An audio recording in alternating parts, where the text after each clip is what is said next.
Hello বন্ধুরা, এই যে তখন দেখলে তো এটাই রান্না করলাম। এই যে সজনে ডাঁটা দিয়ে, বেগুন আলু দিয়ে, বড়ি দিয়ে একটা তরকারি। আর এই যে ট্যাংরা মাছ করলাম, কপি আলু বড়ি দিয়ে মাখা মাখা করে করলাম। বুঝতে পেরেছ? আবার বলো দুটো মাছ, এটাই করলাম। আর ভাত তো হয়েই গেছে। কত সুন্দর ফুল দেখো, দেখো প্যান্ডেল হচ্ছে, দোলের উৎসবের আয়োজন। না মনসা ফুল দেখো কত হয়েছে।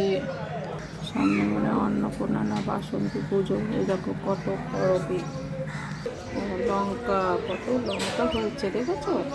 এই লঙ্কা গাছটায় ফুল হচ্ছে না কেন জানি। এই একটা গাছেও জানি না, বুঝতে পারছি না। তাহলে বন্ধুরা টাটা, ভালো থেকো, সুস্থ থেকো, কারণ ছেলে বেরোবে, তাড়াতাড়ি খাইয়ে দিই।